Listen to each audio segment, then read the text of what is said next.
பெரியவா சரணம். இன்னைக்கு ஆகஸ்ட் 10. பெரியவா இங்க இருக்கா?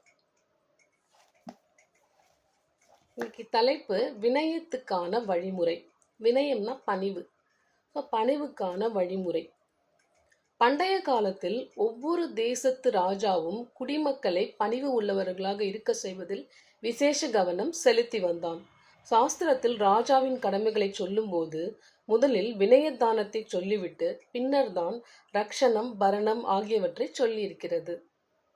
மக்கள் அனைவரும் அவரவருக்கான தொழிலில் ஈடுபட்டு சம்பாதித்து வாழ்க்கை வசதிகளோடு இருக்குமாறு உதவி செய்து அவர்களை தாங்குவது பரணம்.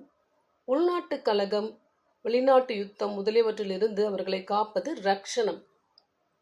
தற்காலத்தில் ராஜாங்க கடமையாக ரக்ஷணமும் பரணமும் மட்டுமே நினைக்கப்படுகின்றன.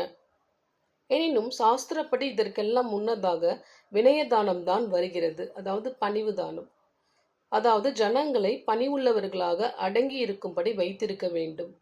எப்படி பண்ணுவது என்றால், முறையான கல்வியின் மூலம், உபதேசங்கள் மூலம், மத அனுஷ்டானங்களின் மூலம், தெய்வ நம்பிக்கை மூலம் பண்ண வேண்டும். பெரியவா சரணம். தேங்க்யூ.